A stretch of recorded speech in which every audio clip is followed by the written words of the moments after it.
오늘 민수기 6장 2절에서 6절의 말씀입니다만 6장 전체적으로 읽으시면 좋을 것 같습니다. 고대 이스라엘에서는 태어나면서부터 일생이 하나님께 바쳐진 사람들이 있었습니다.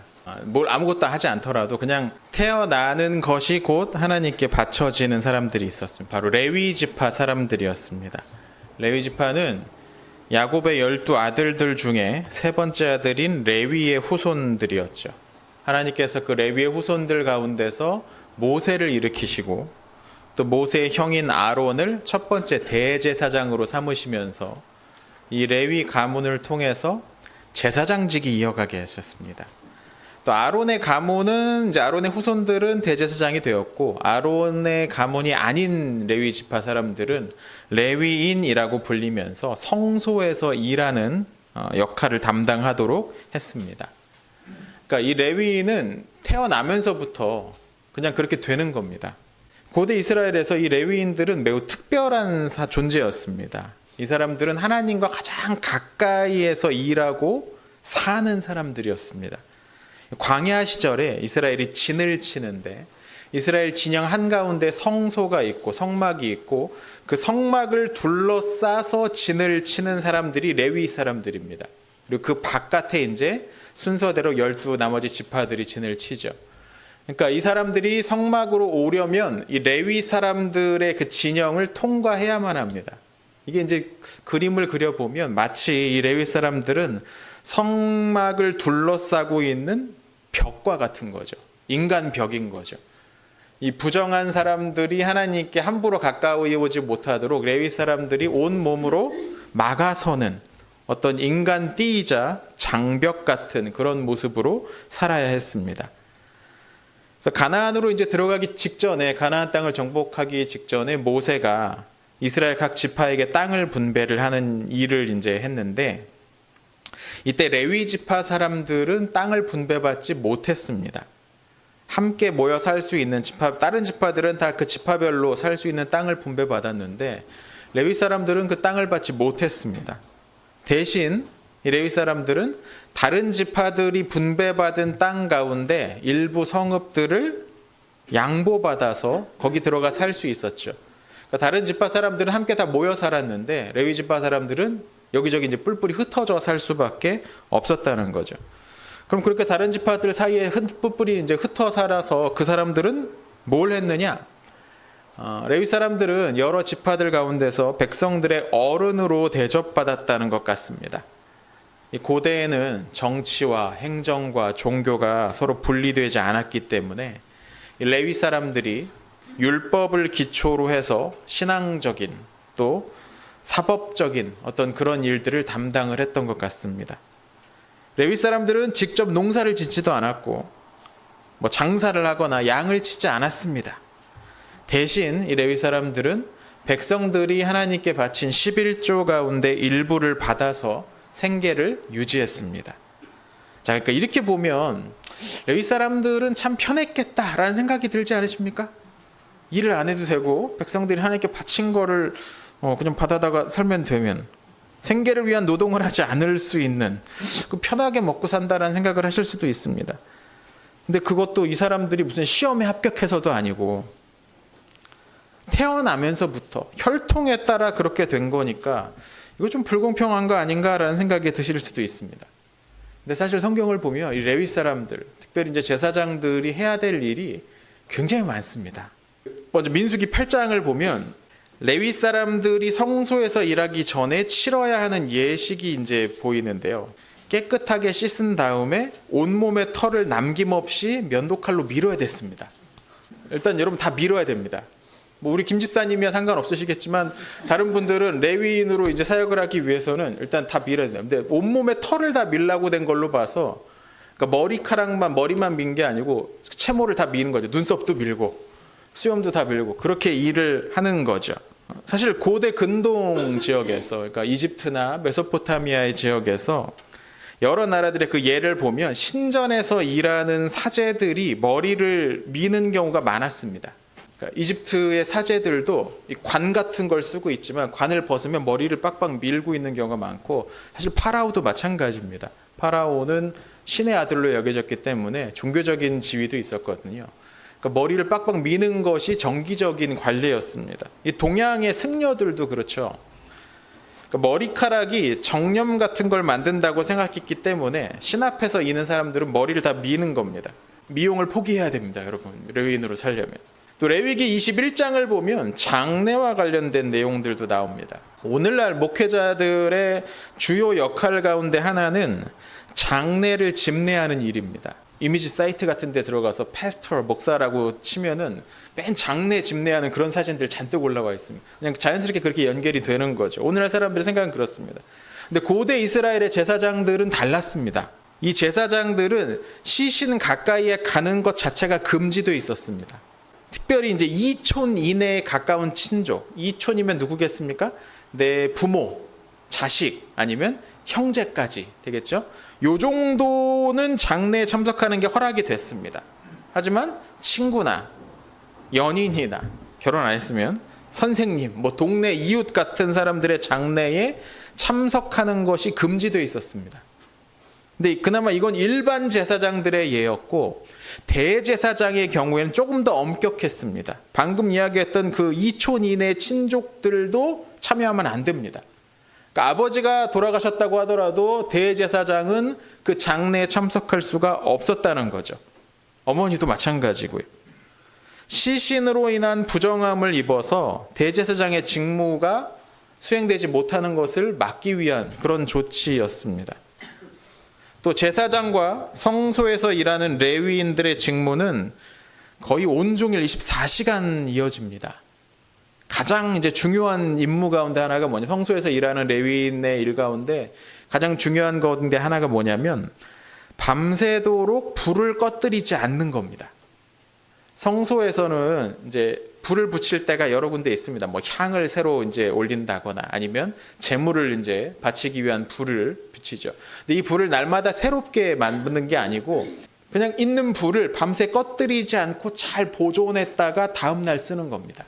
그러니까 이 불을 꺼뜨리지 않는 것이 레위인의 아주 중요한 임무였습니다. 하루도 늦잠을 잘 수가 없고 아파서도 안 됩니다. 빠뜨리면 안 되는 일이니까요. 제단에 바친 그 가축 제물을 매번 들고 흔드는 것도 굉장히 힘들었을 겁니다. 뭐 비둘기 같은 저렴한 제물 같은 경우는 뭐 가벼웠을 텐데 성경에 자주 등장하는 제물 가운데 하나가 1년 된 어린 양입니다. 1년 된 어린 양이니까 왠지 좀 작을 것 같고 그렇지 않습니까? 여러분 양이 1년 되면 무게가 얼마나 되냐면 한 70kg 된답니다. 빨리 자라는 양의 경우는 품종에 따라 다릅니다. 작게 자라는 양도 있지만 수컷 같은 경우 막 100kg도 된답니다. 사실상 1년 되면 어린 양이 아니고 사실 생식 기능 다 가능하고 다 자란 양이거든요. 이거를 물론 이제 내장은 손질했겠지만 내장 무게가 꽤 됐겠죠. 한 20-30% 됐겠죠. 그걸 빼더라도 제사장이 그 제물을 들어서 하나님 앞에서 뭐 이렇게 요제로 거제로 막 흔들고 해야 된단 말이죠. 쌀 한 가마를 들고서 막 이거 해야 되는 겁니다. 이거 평소에 웨이트 엄청나게 했어야 될 것 같아요. 제사장이 하는 일이 그런 겁니다. 뿐만 아니라 제사장의 일은 위험하기도 했습니다. 레위 사람들도 마찬가지였는데요. 대표적으로 제사장과 레위 사람들이 해야 되는 일 가운데 하나가 뭐냐면 악성 전염병, 우리 성경에 나병이라고 번역되는 그 짜라트, 악성 피부병을 진단하는 일인데요. 고대에는 오늘날처럼 무슨 방역 도구가 있는 것도 아닌데 그런 병이 걸리면 일단 제사장한테 나오래. 제사장이 그걸 보고서 자세히 살피래요. 또 성경에 보면 자세히 살펴서 이게 부정함을 초래하는 짜라트, 나병인지 아닌지를 제사장이 판결해야 됩니다. 모두 없는데. 그러니까 목숨 내놓고 일하는 사람들입니다. 이 사람들. 어떻게 한번 해보시겠습니까? 네. 쉽지 않죠. 처음에 말씀드렸지만 이 모든 일들은 태어나면서부터 갖게 되는 직무입니다. 그냥 이 사람은 태어나면서부터 레위인이 된 것이고 제사장이 되는 거죠. 이 사람들은 백성들의 존경을 받고 백성들의 호의에 의지해서 살았지만 결코 쉽지 않은 일들을 감당해야 했습니다. 근데 뭐 타고난 거잖아요. 타고난 운명이잖아요. 하나님이 정하신 거라며. 그럼 해야지 뭐 어쩌겠습니까? 이 레위인들은 온 이스라엘 백성들을 대신해서 하나님께 바쳐진 사람들입니다. 그들이 그렇게 하나님께 바쳐졌기 때문에 나머지 이스라엘 백성들도 하나님 앞에 설 수 있게 되었다고 성경은 말합니다. 근데 오늘 설명할 이 특별한 사람들은 타고날 때부터 하나님께 바쳐진 사람들이 아닙니다. 자발적으로 하나님께 자신의 삶을 바치기로 결심한 사람들의 이야기입니다. 바로 나실인이라는 사람들이죠. 여러분, 이 나실인이라는 말을 들어보신 적이 있으시죠? 네, 많이 들어보셨죠? 네. 성경에 등장하는 가장 유명한 나실인이 삼손입니다. 우리는 삼손을 그냥 괴력을 소유한 초인 정도로 생각하는 경우가 많은데, 사실 삼손 이야기의 전반의 배경에 깔려 있는 건 이 나실인이라는 개념이고, 여기에 근거해서 이스라엘 백성들의 문제가 무엇인지 뭐 이런 것들이 이제 자세하게 풀려 나오는 이야기가 사사기 후반에 나오는 삼손 이야기입니다. 근데 오늘 뭐 시간 관계상 그걸 다 설명해 드릴 수는 없지만, 네, 그렇습니다. 그럼 이 나실인에 관련돼서 오늘 본문을 한번 살펴보죠. 우리 본문 2절을 보면 어떻게 나실인이 되는지가 나와 있습니다. 이 부분 같이 한번 읽어보겠습니다. 본문 2절입니다. 이스라엘 자손에게 전하여 그들에게 이르라. 남자나 여자가 특별한 서원 곧 나실인의 서원을 하고 자기 몸을 구별하여 여호와께 드리려고 하면. 아멘. 자, 여기를 보면 남자나 여자가 특별한 서원을 해서 자기 몸을 구별하여 여호와께 드리려고 하면 이라는 구절이 나옵니다. 제사장이나 레위인은 남성의 직무였습니다. 남성들만 할 수 있는 역할이었습니다. 레위 지파의 여성들도 있었겠지만 여성들은 그 직무를 행할 수가 없었어요. 거의 남성 위주의 그 사회 구조가 아주 강하게 뿌리내려 있던 고대에서 이 나실인은 매우 이례적인 제도입니다. 남자나 여자가 모두 될 수 있었다는 거죠. 여자도 나실인이 되어서 자신의 삶을 하나님께 바칠 수 있었다는 겁니다. 저는 이게 굉장히 독특한 제도였다고 생각해요. 고대 그 근동의 여러 제도들을 봤을 때 굉장히 독특한 제도입니다. 또 방금 읽었던 본문을 보면 나실인은 서원을 통해서 되는 겁니다. 서원이란 쉽게 말하면 맹세입니다. 하나님, 제가 제 삶을 하나님께 드리겠습니다라고 맹세하는 거죠. 출생으로 되는 레위인이나 제사장과 달랐죠. 어떤 이유에서든지 어떤 사람이 자신의 인생을 하나님께 온전히 바치겠다고 맹세를 함으로써 나실인이 되는 겁니다. 그런데 또 이 나실인은 한 번 되면 평생 나실인으로 살아야 되는 것도 아닌 것 같아요. 보면 5절을 보니까 자기 몸을 구별하여 여호와께 드리는 날이 차기까지 그는 거룩한 즉이라고 되어 있습니다. 그러니까 무슨 말이냐면 나실인으로 내가 살 기한을 정할 수 있었다는 거예요. 하나님, 제가 언제부터 언제까지 저를 나실인 서원을 하겠습니다. 하나님께 제 삶을 바치겠습니다라고 정할 수 있었다는 겁니다. 저는 이게 나실인 제도의 또 하나의 매력적인 부분이라고 생각을 하는데요. 한 번 서원을 하면 평생 그렇게 가야 되는 게 아니니까 누구나 부담을 조금 덜 가질 수 있는 거죠. 그렇지 않습니까, 여러분? 여러분 하실 수 있겠어요? 내 평생을 하나님께 바칩니다. 지금 하실 수 있겠습니까? 물론 바쳐야죠. 우리는 그렇게 살아야 되는데 쉽지 않잖아요. 그죠? 근데 하나님, 제가 제 일주일을 하나님께 바치겠습니다 하는, 왠지 조금 용기가 나지 않으십니까? 네, 일주일은 내가 한번 다 포기하고 하나님께만 이게 되겠지 않습니까? 그러니까 나실인의 이 기간이 어느 정도 설정될 수 있는지 성경에 나오지는 않는데 아마 몇 달도 가능했던 것 같아요. 그보다 더 짧은 게 가능했는지는 모르겠습니다만. 그러니까 나실인은 레위인과 달리 정해진 기간 동안만 특정한 규례를 지키면서 생활을 하면 되는 겁니다. 3절 이하를 보면 나실인 서원을 한 후에 지켜야 될 이제 금지 규정들이 쭉 나옵니다. 오늘 이제 읽어주셨는데요. 먼저 그는 포도주와 독주를 멀리해야 했습니다. 뿐만 아니라 포도주나 독주로 된 식초도 멀리해야 했습니다.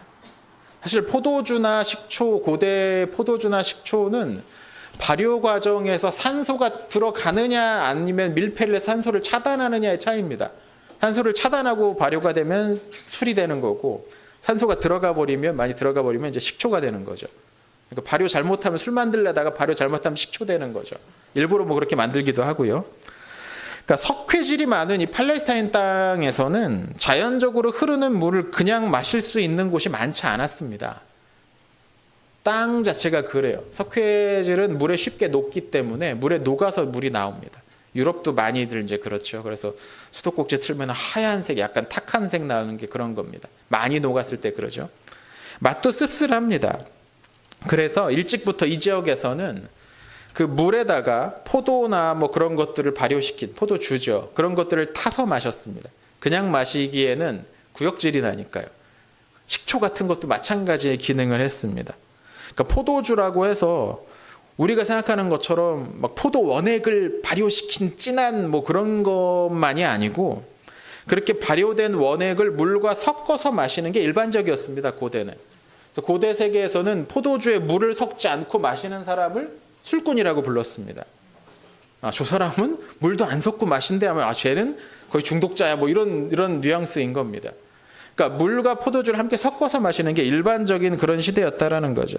근데 이런 포도주나 식초를 마시지 않는다는 것은 구역질 나는 쓴 물을 그냥 마셔야 된다는 의미였습니다.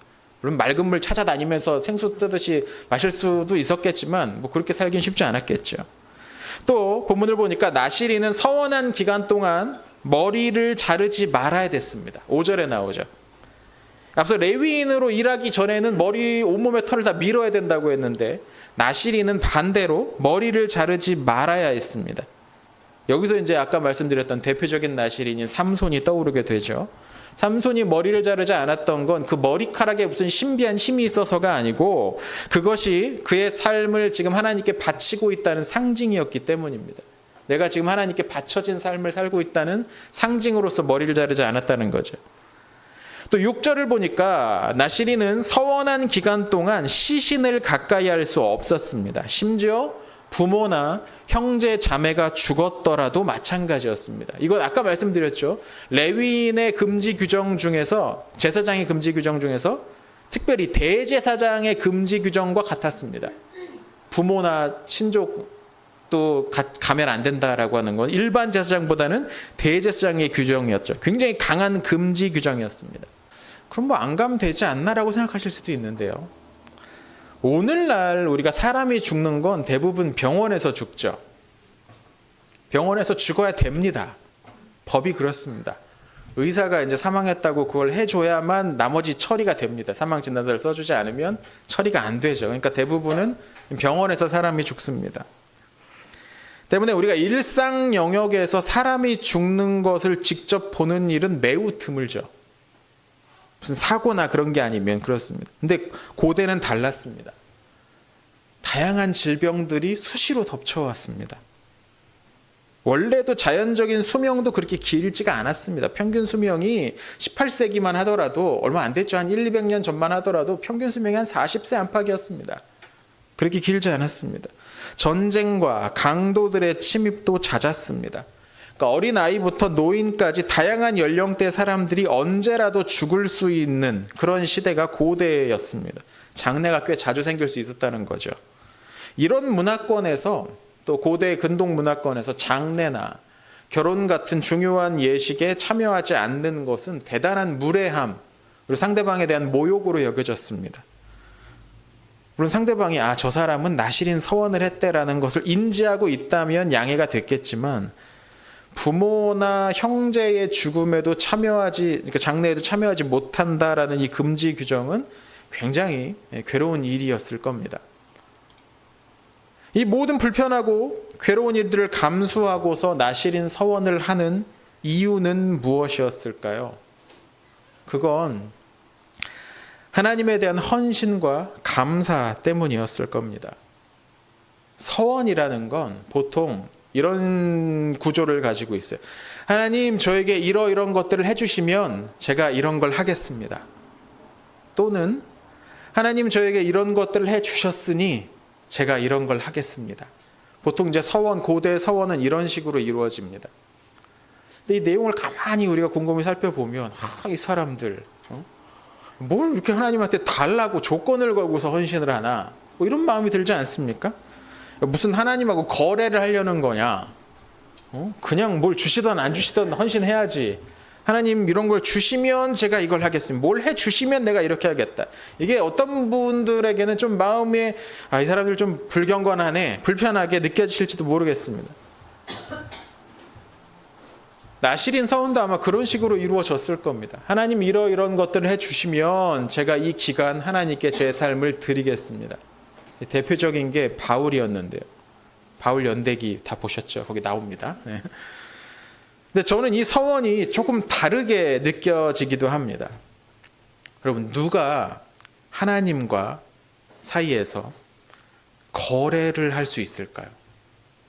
누가 하나님과 거래를 시도할 수 있겠습니까?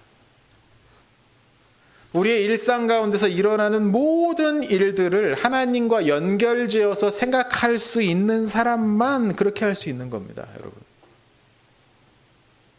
이 일이 정말로 하나님께 달려있고 이것이 정말로 하나님으로부터 나온 것이라는 믿음이 있으니까 적지 않은 괴로움과 불편을 감수할 수 있는 거죠. 이렇게 한번 생각해 보시면 어떨까요? 여러분, 오늘 아침 교회에 나오시면서 어떻게 오셨나요? 운전을 해서 오신 분도 계실 거고, 대중교통을 이용하셨을 수도 있고, 걸어오신 분도 있었을 겁니다. 여러분, 그 과정을 하나님께 구하시고 맡기셨습니까, 오늘? 오늘 주일인데. 하나님, 제가 지금 운전을 하고 시동을 겁니다. 하나님, 이 시동을 걸고 운전하는 이 모든 과정을 안전하게 운전해 주게 해주십시오. 하나님, 제가 버스에 오르고 지하철에 오를 때 잘 이동할 수 있도록 하나님 저를 붙들어 주십시오. 제 발걸음을 붙잡아 주십시오. 잘 걸을 수 있게 해 주십시오. 이런 거 구해 보신 적 있으십니까? 보통은 그런 걸 안 합니다. 교회에서 단체로 어디 갈 때 한 번씩 하죠. 출발하기 전에. 그죠? 근데 보통은 안 해요. 왜 안 할까요? 그건 내가 혼자 할 수 있다고 생각하니까 안 하는 거죠.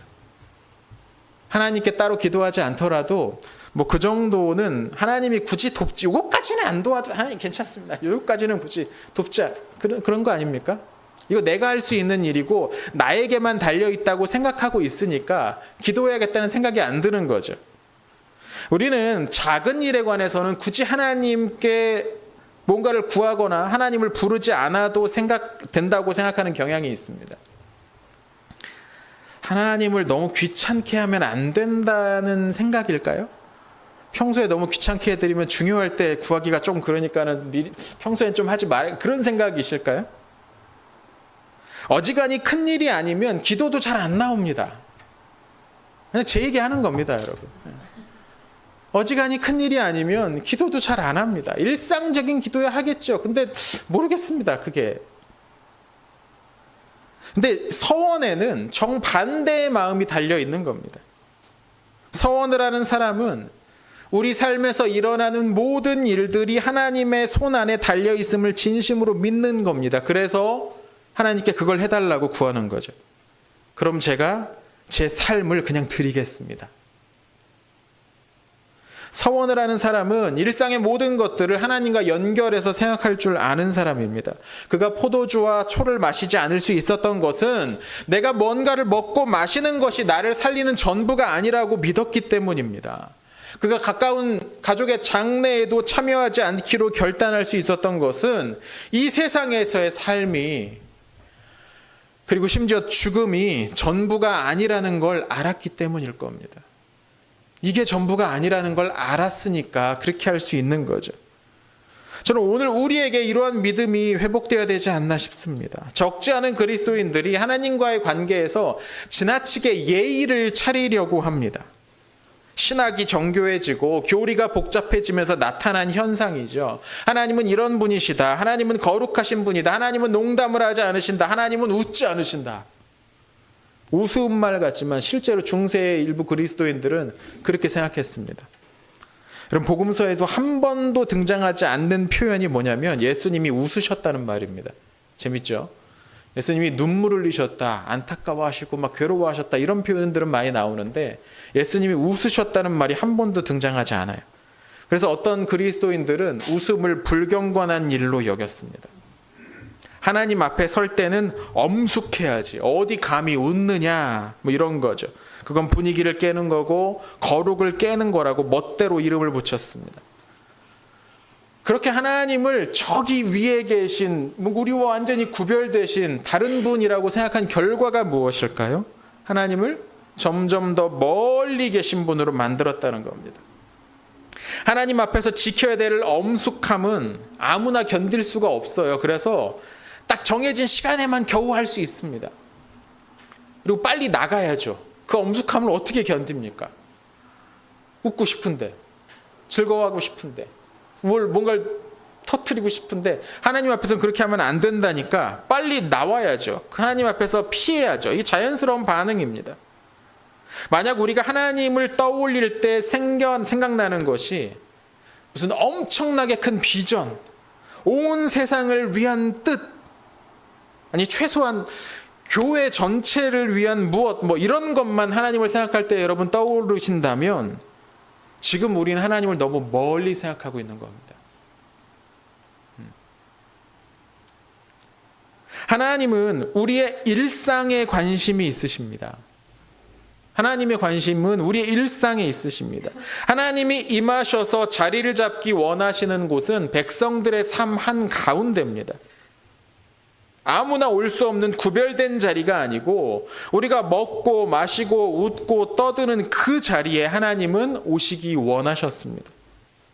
사람이 되신 하나님, 예수님이 어떠셨습니까? 예수님은 무엇보다 백성들 가운데 계시기를 원하셨던 분입니다. 복음서에 그분의 행적을 따라가다 보면 예수님은 언제나 사람들이 많이 모이는 광장이나 시장 같은 곳을 중심에 두고 거기서 활동을 하셨을 걸 볼 수 있습니다. 그곳에서 주고받는 수많은 일상적인 이야기들 속에서 하나님을 발견하셨죠. 그리고 그분의 제자들도 그렇게 살기를 원하셨습니다.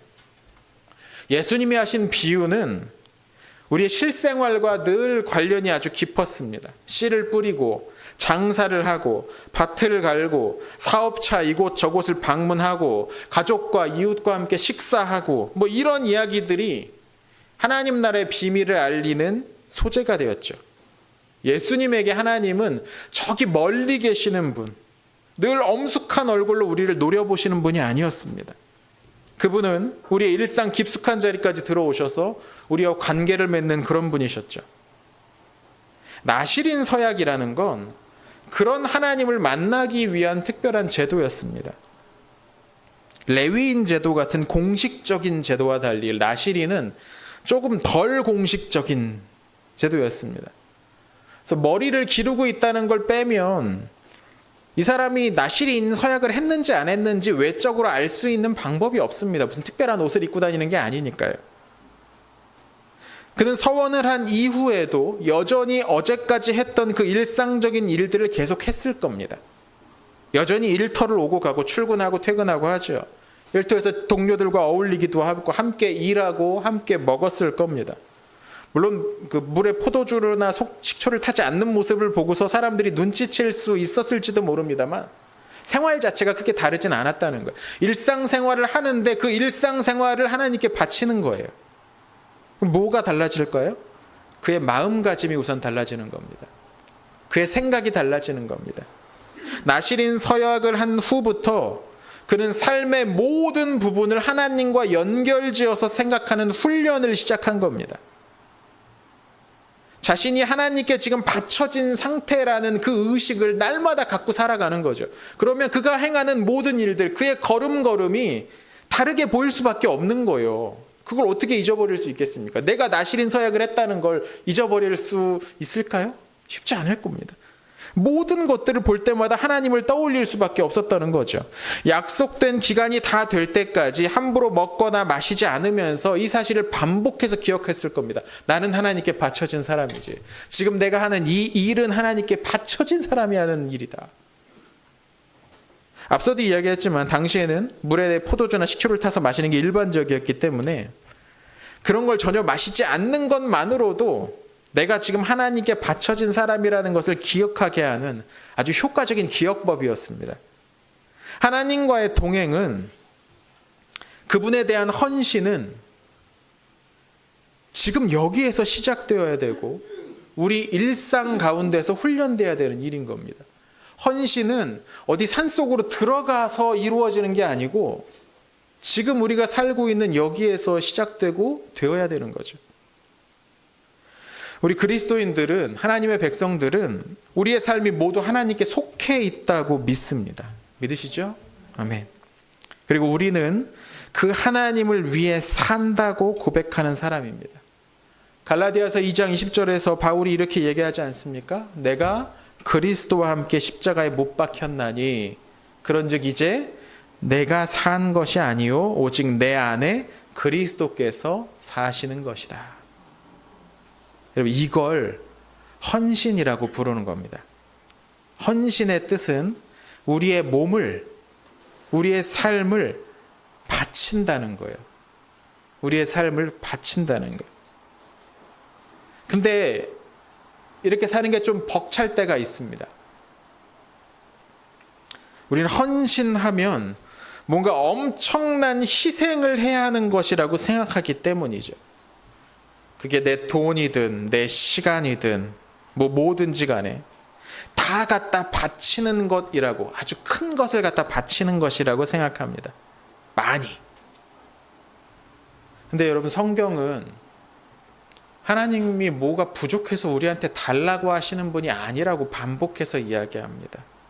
하늘과 땅과 온 우주가 그분의 것인데 뭐가 부족해서 우리한테 요구를 자꾸 하시겠습니까? 오히려 하나님은 우리에게 주시는 분이죠. 광야를 여행하던 이스라엘 백성들을 매일 아침 만나로 먹이신 분이 하나님이십니다. 민수기의 이 말씀을 처음 듣고 있었던 그들은 바로 날마다 채워주시는 그 하나님의 은혜를 경험하고 있던 사람들이라고요. 그런 하나님께 내가 뭘 해드릴 게 있을까? 뭐 이렇게 생각할 수가 있겠습니까? 가진 것도 없어요, 이 광야의 백성들은. 나시리는 내가 뭔가 하나님께 드리겠다고 하는 게 아닙니다. 내가 가진 것을 하나님께 드리려고 하는 것이 아니고 하나님이 너무 감사해서 내 삶의 일부를 그분의 뜻을 깊이 새기는 데 쓰겠다는 맹세인 겁니다. 헌신이란 그런 거죠. 내가 가진 뭔가를 하나님께 드리는 것이 아니고 하나님께 받은 것에 대한 감사를 표현하는 겁니다. 그게 헌신인 겁니다. 내가 하나님의 은혜로 살고 있다는 것을 내 안에 새겨가는 그 과정이 헌신인 거예요. 그래서 내 삶을 하나님을 위해서 살겠다고 드리는 거죠. 하나님이 가장 원하시는 것은 우리의 마음입니다. 그런데 이게 좀 막막하죠. 하나님이 원하시는 게 우리의 마음이라는데 마음을 어떻게 지갑에서 뺏어 드릴 수는 없는 거니까 이게 좀 막막합니다. 어떻게 하면 하나님께 우리의 마음을, 우리의 삶을 드릴 수 있을까? 헌신은 어떻게 해야 되는 걸까? 나시린 제도는 이 일을 제도로서 정해서 사람들이 할 수 있도록, 알기 쉽도록 만들어 놓은 겁니다. 일정한 기간을 정해놓고 몇몇 일들을 금지하면서 하나님께 집중하라는 거죠. 하나님을 더 자주 생각하면서 그분 앞에서 일상의 삶을 살라는 거죠. 좀 더 그분을 깊이 생각을 하면서. 얼마나 친절하십니까, 하나님이. 우리 마음을 어떻게 드려야 되는지를 알려주시는 거예요. 저는 이 나시린 제도가 오늘 우리의 삶에도 좀 더 창의적으로 적용될 수 있을 것 같습니다. 어떻게 해요? 우리도 시간을 정해서 하나님께 좀 더 집중해 보는 겁니다. 그게 그 정하는 시간이 이제 막 시작된 사순절 같은 절기일 수도 있고, 또는 뭐 개인에게 의미가 있는 어떤 날을 중심으로 시간을 한번 잡아봐도 좋을 것 같습니다. 예를 들면 생일 전후의 며칠, 일주일, 이런 걸 잡아볼 수도 있겠죠. 하나님께서 나를 이 세상에 태어나게 하신 것에 감사하면서 이 일주일을 내가 하나님께 온전히 집중하면서 살아보겠다. 하나님께 이 일주일을 드리겠다. 물론 여기 계신 대부분들은 이제 포도주를 안 드실 테니까 뭐 드시는 분도 있을지 모르겠지만 나만의 금지 규정을 만들어 볼 수도 있겠죠. 우리의 눈을, 우리의 마음을 하나님께 집중하지 못하도록 하는 것들을 특별히 집중적으로 좀 피해보는 것입니다. 그게 뭐 휴대폰일 수도 있고 유튜브일 수도 있고 뭐가 될 수도 있을 겁니다. 전통적으로 교회는 사순절 기간 동안 육식을 금지했습니다. 고기를 먹지 말라는 거죠. 그랬더니 어느 정도 규모 있는 수도원이나 귀족들은 집에다 다 양어장을 만들었습니다. 왜냐하면 육식 금지에 물고기 금지는 해당되지 않았거든요. 그래서 이제 물고기들을 이제 많이 먹기 시작했습니다. 근데 우리가 좋아하는 걸 금지하는 건 우리를 괴롭게 하기 위한 게 아닙니다. 우리를 괴롭혀서 하나님 저의 이 괴로움을 보십시오.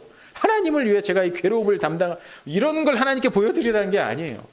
우리가 뭔가를 금지하는 것은 하나님보다 더 우리의 관심을 빼앗는 그것을 포기해 보는 거죠. 하나님께 집중하기 위한 겁니다. 내가 괴로움을 당하는 게 목적이 아니고 하나님께 내가 집중하지 못하도록 하나님으로부터 얻는 진정한 기쁨이 아니고 이상한 데서 나오는 이상한 기쁨, 사이비 기쁨, 이 가짜 기쁨을 포기함으로써 하나님께 좀 더 집중하게 만드는 겁니다. 꼭 머리를 자르지 않고 기를 필요는 없습니다. 하지만 하나님을 떠올릴 만한 무엇을 머리카락처럼 우리 가까이에 두는 것이 도움이 되기도 합니다. 유대인들 가운데 그런 것들이 많이 있었습니다. 예를 들면 옷 끝단에 기다란 파란색 술을 달았습니다. 한 30-40cm 됐대요. 엄청나게 길었죠. 예수님 때는. 치치트라고 부르는데, 또는 그 기도할 때 팔이나 오른팔이나 미간에 하나님의 말씀이 적힌 상자를 이렇게 붙이고서 기도하기도 했습니다. 저는 이게 부적처럼 오용되지만 않는다면 하나님을 직관적으로 떠올릴 수 있게 하는 좋은 도구도 될 수 있겠다라는 생각이 듭니다. 우리는 어떻게 할 수 있을까? 글쎄요, 무슨 작은 배지 같은 것, 하나님을 기억하게 할 만한 뭔가를 달아보는 것도 뭐 나쁘지 않을 것 같습니다. 직관적이거든요. 사람은 육신을 지니고 있어서 참 한 단계만 복잡하게 생각하면 금방 잊어버려요. 그래서 그냥 딱 보고 바로 떠올릴 수 있게 만드는 것. 하나님이 그걸 아시니까 자꾸 그런 걸 만들려고 성경에도 나왔던 거죠. 여러분, 하나님께 완전히 몰입해 본 적이 없는 사람이 어떻게 이 세상에서 잘 살 수 있을까요? 그건 좀 불가능하다고 생각합니다. 하나님께 완전히 몰입해 본 적이 없는 사람이 어떻게 세상에서 잘 살 수 있겠습니까? 우리가 최소한 1년에 한 번은, 최소한 그 정도는 하나님께 평소보다 더 집중하는 시간, 우리만의 나실인 기간을 가져보는 것도 좋지 않을까 싶습니다. 우리 주님은 바쁜 일과 가운데서도 하나님과 따로 만나 그분께 온전히 집중하는 시간을 두셨습니다. 하나님께 집중하는 시간은 낭비되는 시간이 아니라 우리의 삶에 의미를 부여하는 시간입니다. 많은 사람들이 의미 없이 세상을 삽니다. 그 결과가 그 어느 때보다 높아진 자살률 이런 거겠죠. 하나님께 온전히 집중하는 바로 이 시간이 우리의 삶에 의미를 부여하고 우리 삶 전체에 새 힘을 불어넣어 줄 겁니다. 우리 하나님께 집중하는 시간을 한번 정해봅시다. 하나님께 더욱 집중하는 시간, 우리의 가장 우선적인 관심을 하나님께만 기울이는 그런 시간을 여러분 만드십시오. 이게 단순히 오래된 구약의 율법을 따라하자는 이야기가 아닙니다. 남녀 누구나 하나님께 자신의 삶을 바칠 수 있는 제도를 만드신 하나님은 실은 생각해 보면 우리가 그분께 나아오기를 기다리고 계셨던 걸지도 모릅니다. 3000년 전에 그분의 백성들이 남녀불문하고 나오기를 기다리셨던 하나님은 오늘도 우리가 그분께 나아오기를 기다리고 계십니다. 우리를 기다리시는 그분께 나아갑시다.